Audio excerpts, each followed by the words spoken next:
dejamos o que empezamos en la última vez que estuve con vosotros compartiendo acerca de Romanos capítulo 12, ¿de acuerdo? Y es el versículo 17, es el versículo 17. Dice así, Romanos 12, versículo 17. No paguéis a nadie mal por mal, procurad lo bueno delante de todos los hombres. Y hablábamos en aquella ocasión, recordando lo importante que es no solamente hacer lo correcto delante del Señor, sino también delante de los hombres. Como el apóstol Pablo nos exhorta a vivir como es digno del Señor, pero a vivirlo delante de las personas, delante de aquellos que nos rodean. Es decir, a vivir ante el mundo como es correcto. Si lo hacemos, honramos a Cristo y honramos el testimonio de Cristo en nuestras vidas. Pero además, honramos a la iglesia, como bien hablábamos el domingo. Honramos al cuerpo de Cristo en el cual estamos representados y al cual representamos también. En cuanto a lo de no pagar mal por mal, ¿os acordáis que reflexionábamos un poquito acerca de la ley del talión, ¿no? Lo que conocemos como el ojo por ojo y diente por diente? Y veíamos que esta ley, que la vemos en Éxodo 21, en Levítico 24 y Deuteronomio 19, fue una ley que Dios le dio a Moisés, pero que no era de aplicación particular. Es decir, no es que cada hombre o mujer de Israel podía aplicar esa ley de manera particular, sino que fue una ley dada para los jueces, para los hombres que Dios había determinado que debían juzgar los asuntos del pueblo. Y no se la dio porque los jueces fueran buenos, sino para evitar que estos hombres ejercieran o infligieran un castigo mayor del crimen que se había cometido. Es decir, ¿os acordáis? Si robaba alguien una lechuga en un huerto, no podía morir por ello, porque era un castigo mucho mayor de lo que había sido el crimen. Si alguien mataba por accidente, sin querer, el buey, el asno de un vecino, podían cortarle las manos, porque había sido sin querer. Ahora, si se infligía o se cometía un crimen, es decir, una violación, un asesinato, entonces ese castigo debía ser acorde al crimen que se había cometido. Para evitar que los castigos, que las penas fueran demasiado severas, es que el Señor le da esta ley a los jueces de Israel. ¿Qué pasa? Que en los tiempos de Jesús vemos ya que los religiosos, los que mandaban entre el pueblo, interpretaban mal esta ley. Y de alguna manera, en ese espíritu nacionalista y sectario que tenían los judíos en aquel tiempo, ellos interpretaban la ley como que cada judío tenía el derecho de vengarse por sí mismo, porque así lo había dicho la ley de Moisés. Y Jesús mismo enseña acerca de esto. Y lo que les dice es que no resistamos al que es malo. De hecho, en el Sermón del Monte, en las Bienaventuranzas, Jesús habla de todo esto. Y dice, no resistáis al que es malo. Nos habla también acerca de poner, ¿qué? La otra mejilla. Es decir, a no vengarnos, a no tomarnos la justicia por nuestra mano. Y le devuelve, como también Pablo desarrolla en el capítulo 13 de Romanos, esa autoridad de juzgar a quienes les corresponde. Esa autoridad para decidir cuál es la pena que debe cometer el ofensor a quienes les corresponde. A los gobernadores, a los jueces, a los policías, a quien tenga que ser. Jesús siempre va más allá. Y no solamente dice que no nos venguemos, dice que además debemos ¿qué? Perdonar a nuestro ofensor. Perdonar a aquel a quien nos ofende. No solamente no pagues mal con mal, sino que paga con bien el mal que te han hecho. Muchas veces pensamos que lo sobrenatural de Dios es que caiga fuego del cielo, es que los muertos resuciten, es que el aceite de la vasija no deje de fluir, es que la comida en el frigorífico se multiplique sin ir al Mercadona. Pero lo sobrenatural de Dios se manifiesta en una vida conforme al carácter de Jesús. Porque de forma natural, a ti y a mí, ¿qué nos sale? ¿Qué brota de nosotros cuando alguien nos ofende? Alguno muy espiritual me dirá, no, yo cuando me ofenden, oro por mi ofensor. Lo bendigo en el nombre de Jesús. Bueno, a veces puede que salga esa parte espiritual, pero en la mayoría de las veces, cuando alguien nos ofende, y no estoy pensando en alguien ajeno a nosotros, cuando alguien en la familia, entre los amigos, alguien cercano, con quien tenemos mucha confianza, nos ofende, ¿qué es lo que brota de nosotros? La respuesta rápida, ¿verdad? La respuesta ofensora, la venganza. Eso nos pasa a todos. En la carne, en lo natural, nos pasa a todos. Así que lo sobrenatural de Dios está en responder como Jesús respondía. Está en actuar como Jesús actuaba. Está en tener un corazón bondadoso y compasivo, incluso con aquellos que lo ofendían. ¿Os acordáis de Jesús en la cruz? Lo injuriaban, lo menospreciaban, lo insultaban, le tomaban el pelo, incluso lo desafiaban a que descendiera de la cruz si era el Mesías, si era el Hijo de Dios. Pero Jesús, que siempre estuvo lleno de gracia y de verdad, dijo: Señor, Padre, perdónalos, porque no saben lo que hacen. Así que sin importar la ofensa o el daño que hayamos recibido, jamás debemos pagar con la misma moneda. Eso es lo que hacen los hijos del diablo. Un corazón vengativo es un corazón que está aún controlado por la carne, y la carne sabemos que la controla el diablo. Nosotros, los hijos y las hijas de Dios, debemos reflejar el carácter de Jesús. Un carácter compasivo, un carácter bondadoso, un carácter que manifiesta de manera sobrenatural las características, el fruto del Espíritu. Amén. El fruto de la llenura de Dios y del carácter de Cristo en nosotros. Esas son las verdaderas o las primeras señales y prodigios que debemos encontrar en nuestra vida. Ese carácter apacible, ese carácter sumiso a la voluntad del Señor. En Romanos leemos que por la bondad de Dios las personas se sostienen y alcanzan salvación. Pues yo creo que nosotros también debemos mostrar, ¿verdad?, esa bondad, para que los hombres y mujeres que aún no conocen al Señor puedan conocer la bondad de Dios, puedan reconocer al Dios bondadoso en quien tú y yo hemos creído. Sabemos que la venganza es del Señor, sabemos que llegará un día en que Él se vengará de sus enemigos, y esto no lo dice solo el Antiguo Testamento, lo dice también el Nuevo Testamento.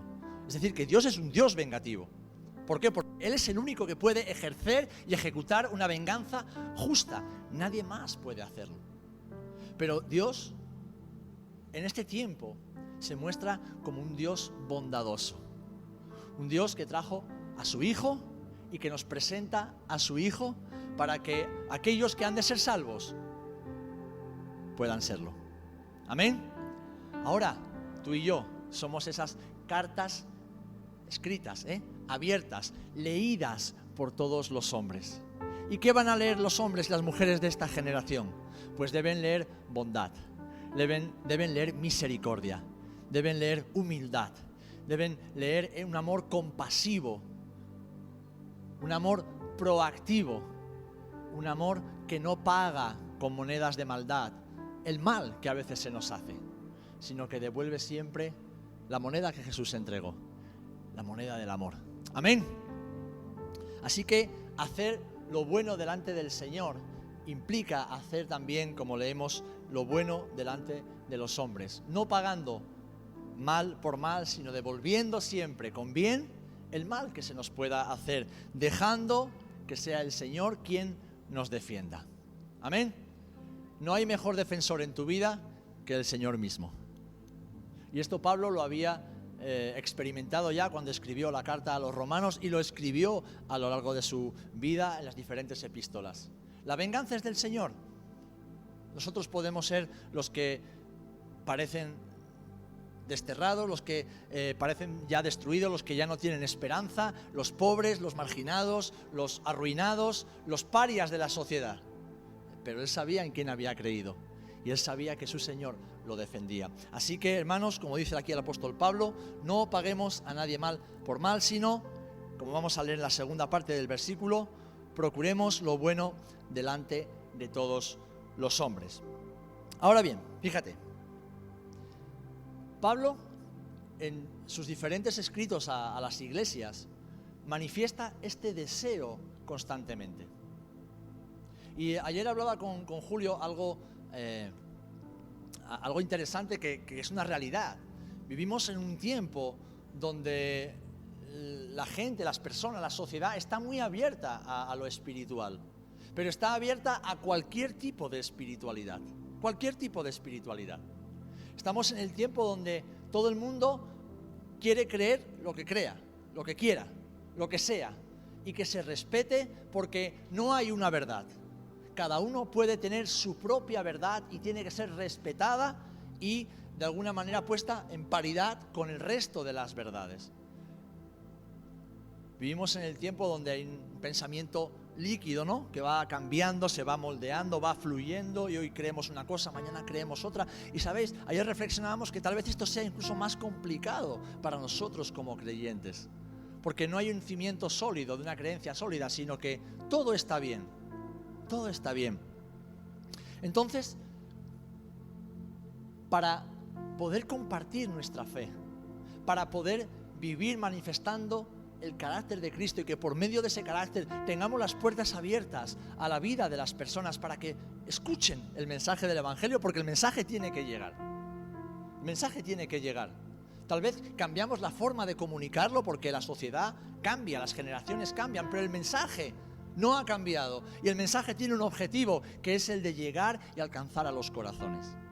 Pues fijaros, aquí el apóstol Pablo nos está dando una de las pistas o una de las claves. Y es nuestra propia vida como una manifestación del carácter de Jesús. Es verdad que hay muchas personas que hacen obra social, que son altruistas, que muestran una cierta bondad humana, ayudando a los demás. Pero hay un punto en el cual el ser humano queda bloqueado y paralizado. Hay una línea roja de bondad que el ser humano en lo natural no puede atravesar. Y es ahí donde los hijos y las hijas de Dios debemos manifestar esa bondad de Dios, esa bondad que quebranta la dureza en los corazones, esa bondad que va más allá de nuestras fuerzas humanas y capacidad humana de ser buenos, de ser bondadosos, de ser misericordiosos, de hacer el bien. Pablo muestra este deseo de vivir haciendo lo correcto siempre a lo largo de su vida. En 2 Corintios 8:21, Pablo escribe, dice, procurando hacer las cosas honradamente. Dice, no solamente delante del Señor, sino también delante de los hombres. Y está hablando de dinero, porque él estaba recaudando ofrendas entre las iglesias para llevárselas a los hermanos que estaban en necesidad. Y él lo que dice que todo eso que están haciendo, lo hacen procurando hacerlo todo honradamente. Honradamente, dice, no solo delante del Señor, sino también delante de los hombres. Y alguien podríamos pensar, bueno, entonces Pablo, ¿qué está buscando? ¿La aprobación humana? No, él está buscando el ser alabado por el Señor.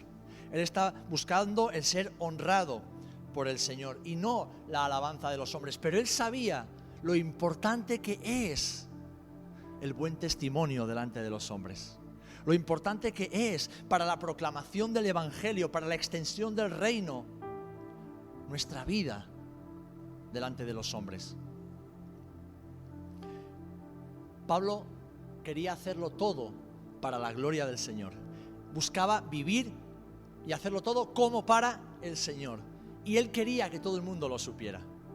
Y creo que es un buen anhelo que tú y yo podemos tener, ¿verdad? Porque la fe es personal. Amén. Pero la fe no es íntima. La fe es personal, pero la fe no es íntima. la fe, nuestra fe, tiene que ser vista por todos los hombres. ¿Y cómo se ve nuestra fe? ¿Por nuestra predicación? No. Nuestra fe se ve por nuestro caminar, por nuestro diario vivir. Nuestra fe se ve cuando en nosotros y a través de nosotros se manifiesta o no el carácter de Jesús. Amén. Pablo lo sabía y él quería y exhortaba a los hermanos, y nos exhorta a nosotros también, a que le diéramos importancia a esto. Somos embajadores de Cristo, representamos a Jesús en la tierra. Tenemos una embajada que es la Iglesia del Señor, que representa el reino de Dios en la tierra, no de forma completa, pero en parte. ¿Para qué? Para que los hombres y las mujeres de esta generación puedan vislumbrar un poquito, aunque sea, quién es Jesús y cómo es el Señor. Y viéndolo, corran hacia Él. Y Dios es un Dios bondadoso. Así que esta embajada tiene que ser una embajada de bondad.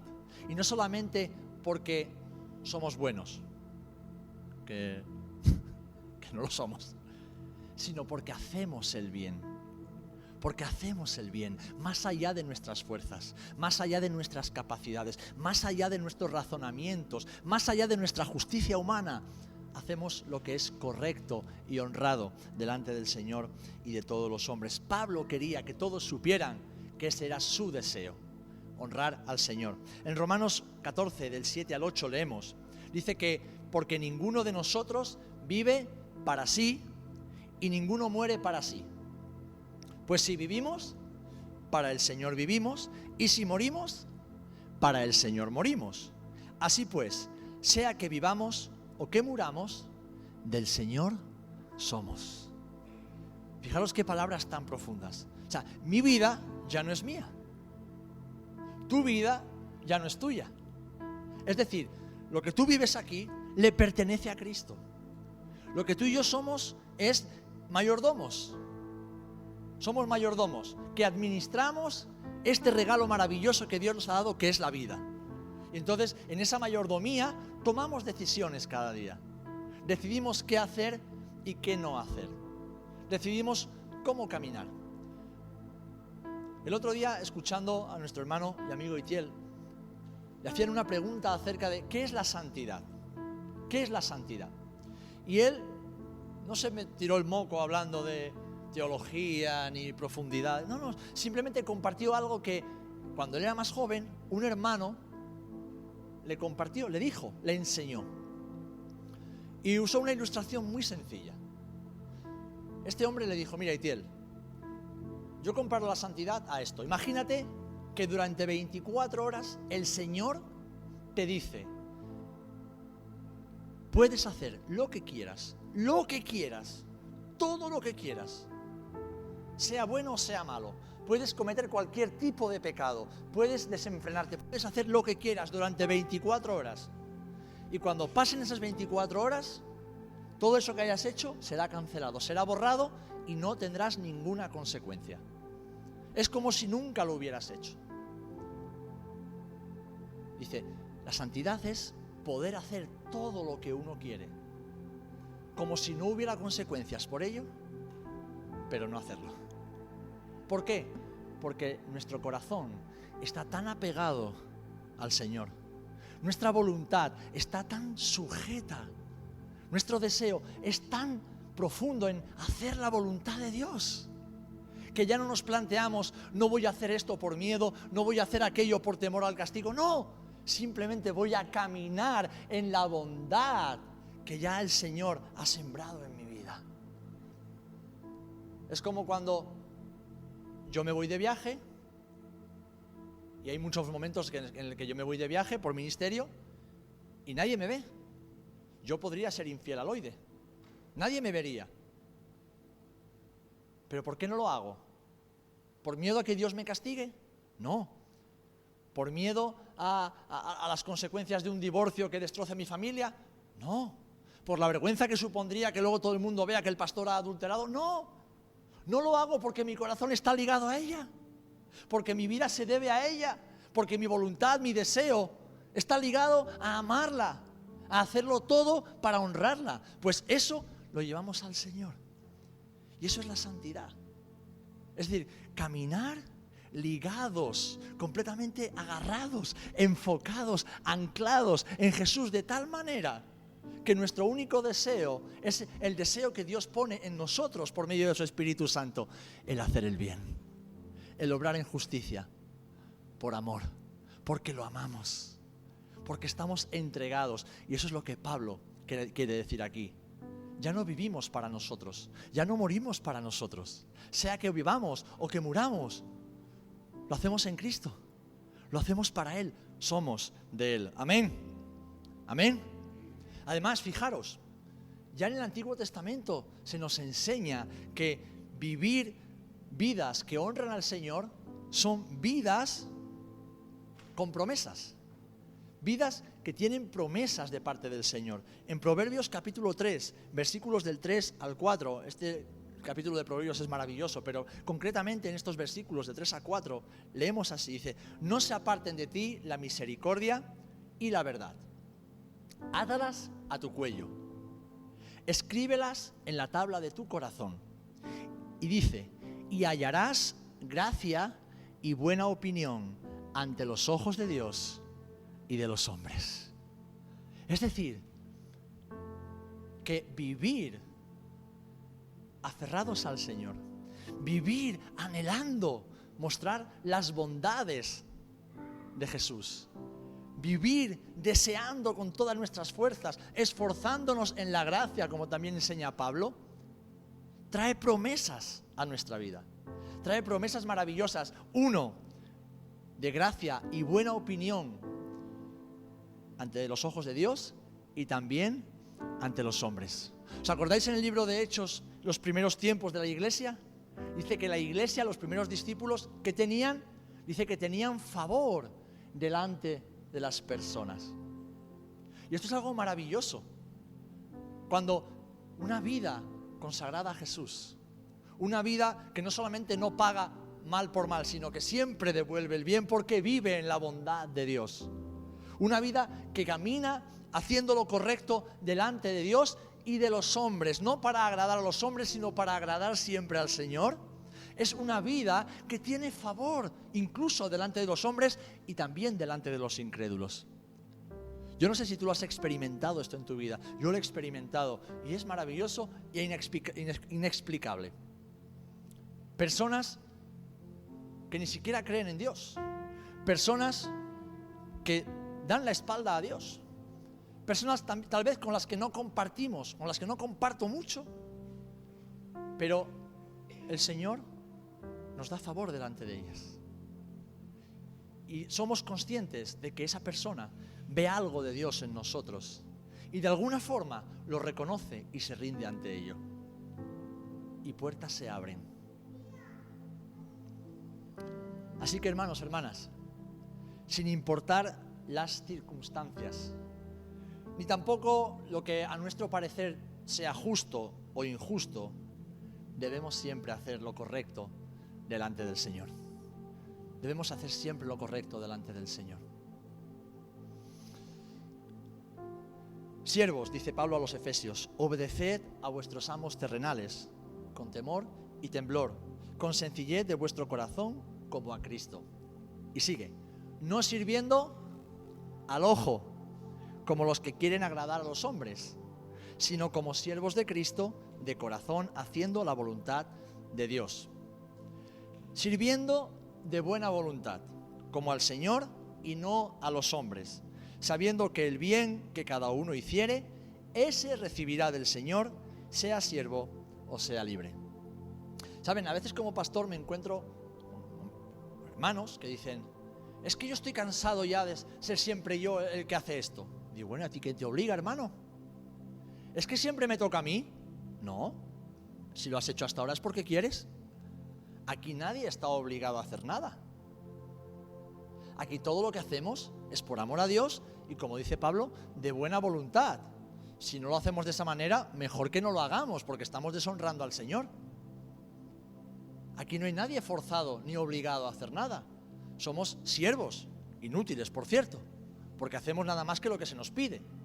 Pero eso que se nos pide y que deseamos hacer, porque es nuestro anhelo el servir al Señor, debemos hacerlo no para los hombres, no para agradar, no para quedar bien, no para alcanzar, ayer hablábamos también de esto, ¿verdad, Julio? Para alcanzar una posición o un rango, no, sino lo hacemos por amor a Dios. Lo hacemos porque amamos al Señor, lo hacemos porque amamos a la iglesia del Señor, lo hacemos de buena voluntad, sabiendo que nuestra recompensa no debe llegar jamás de los hombres. Nuestra recompensa viene siempre del cielo.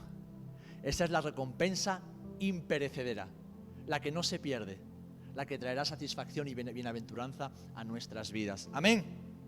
Amén.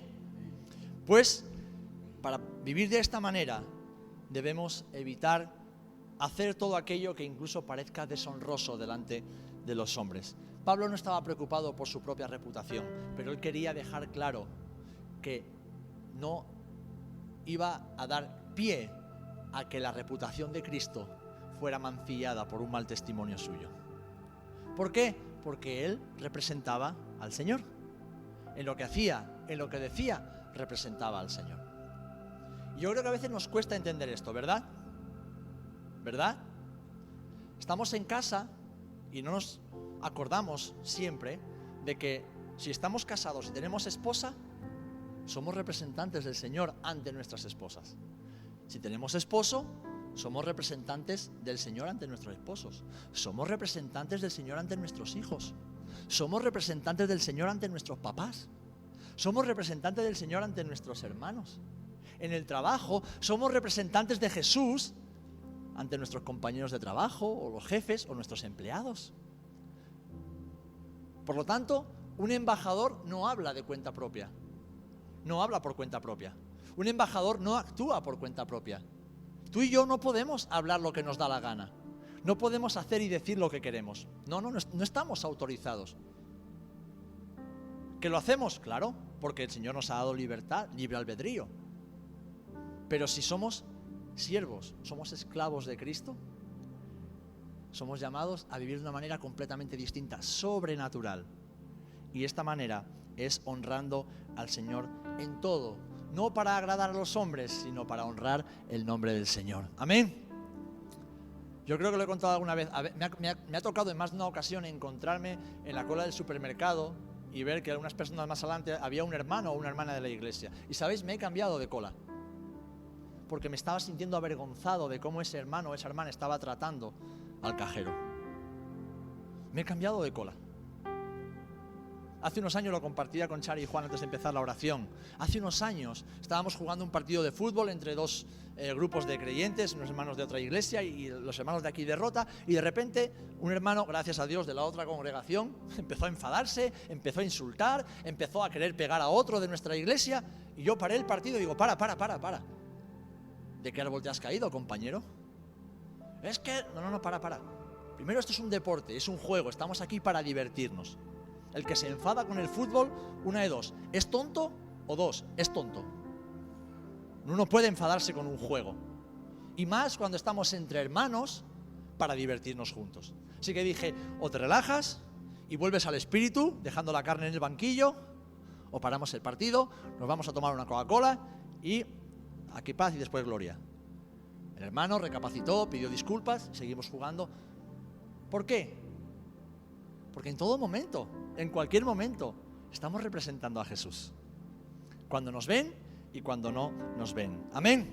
Así que, como Pablo, no debemos preocuparnos tanto por nuestra reputación, pero sí por el testimonio de Cristo en nuestras vidas. Así que, ¿podemos cantar? Claro que podemos cantar, pero no podemos cantar cualquier cosa. ¿Podemos bailar? Claro que podemos bailar, pero no podemos bailar de cualquier manera. ¿Podemos hablar? Claro que podemos hablar, pero no podemos hablar cualquier cosa ni de cualquier manera. ¿Podemos ir? Claro que podemos ir, pero no deberíamos ir a cualquier lugar, ni en cualquier momento, ni a cualquier hora. ¿Por qué? ¿Porque Dios nos va a castigar? No. ¿Porque nos puede pasar algo malo? No. Sencillamente porque debemos hablar, debemos hacer, debemos ir allá donde sabemos que Jesús vendría con nosotros. Allá donde sabemos que el testimonio de Cristo en nosotros está brillando y no solamente nos está manchando, sino que ni siquiera está pasando desapercibido. Jesús donde iba, brillaba. El Señor donde iba, llamaba la atención. el Señor donde iba, la gente se daba cuenta de que Jesús está ahí. Pues así debe ser nuestro caminar con el Señor. Y eso es lo que Pablo está diciendo, que donde estemos, alguien tiene que ser consciente, tiene que saber, tiene que notar que Jesús ha llegado a la sala, que Jesús ha llegado a esa casa, que Jesús ha llegado al trabajo, que Jesús ha llegado a la puerta del colegio, que Jesús está en ese parque, que Jesús está en esa fila para pagar en el supermercado, que el Señor está en esa reunión familiar. Amén. Porque esto honra al Señor y es algo sobrenatural en nuestras vidas. Es verdad que todos los creyentes, y ya concluyo, deberíamos esperar en algún momento padecer por causa de Cristo. Pero lo que nunca deberíamos es padecer por causa de nuestro mal testimonio. Eso es lo que nunca nos debería suceder. Por eso el apóstol Pablo le dice también a los tesalonicenses en el capítulo 5, verso 22, absteneos de toda especie de mal.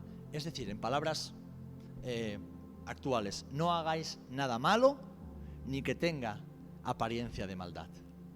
No hagáis algo que tenga sospecha de que sea malo. ¿Por qué? Porque no debemos dar lugar ni espacio ni al diablo ni a nadie a hablar mal de Cristo y de la iglesia. El domingo os lo compartía. El mundo nos observa. Y yo no sé si a ti te ha pasado, a mí me ha pasado. Si un creyente hace algo bueno, el mundo dice, anda, mira, qué buena persona, qué buena gente. Oye, qué buen cristiano es, ¿verdad? Y se dirige a esa persona individualmente. Pero como un creyente tenga un mal testimonio por algo que haya hecho, algo que haya dicho, algo que haya pasado, ¿qué van a decir las personas que no conocen, que no creen? Como sean todos así en la iglesia, no veas. Menudo cristiano, seguro que en la iglesia son todos iguales. ¿Por qué? Porque cuando hacemos el bien, se apunta a uno, pero cuando uno hace el mal, el enemigo se encarga de señalar a todos. Porque todos nos representamos los unos a los otros. Así que es tan importante, mis amados hermanos, haciendo caso a la instrucción del Señor a través de Pablo, no solamente no hacer el mal, no caminar en injusticia, sino ir un paso más allá. Procurar el bien. Amén. Procurar el bien. Procurar el bien. Procurar el bien. Es parte de nuestra naturaleza. En tu naturaleza regenerada, en tu nueva naturaleza en Cristo, no está el deseo de hacer el mal. No está el anhelo de hacer el mal. No está la voluntad de hacer el mal. Cristo ha puesto en nosotros sus anhelos, sus deseos, su voluntad. Démosle espacio al Espíritu Santo, hermanos. Démosle espacio cada día para que eso sobrenatural de Jesús se manifieste en nuestras vidas de forma natural, en cada lugar, en cada momento, en cada circunstancia. Seamos humildes, no busquemos nunca la venganza ni el devolver la moneda, no, sino ser como Jesús. Señor, perdónalo, yo ya lo he perdonado, ahora perdónalo tú también, Señor. Yo ya lo he perdonado. Cuando Jesús estaba en la cruz, no dijo, Señor, los perdono. ¿A qué no dijo eso? ¿Qué dijo Jesús? Dijo, Padre, no les tengas en cuenta lo que están haciendo. O sea, Jesús estaba intercediendo, estaba ejerciendo su función de intercesor por sus ofensores. ¿Por qué? Porque Jesús, como hijo, ya los había perdonado. Él ya los había perdonado y Él quería que aquel que tiene el poder para vengarse de sus hijos y vindicar a sus hijos, tuviera misericordia de los que estaban atacando a su hijo. Y Jesús dijo, internamente, Señor, yo los he perdonado. Públicamente, Padre, perdónalos porque no saben lo que hacen. Y así debe ser nuestro corazón cada día. Interceder, hacer el bien, ponernos en la brecha para que esa bondad de Dios que se manifiesta en tu vida y en mi vida cada día sea visible delante de todas las personas que nos conocen y conocemos. Y que nuestro testimonio acompañe cada día a la predicación del Evangelio.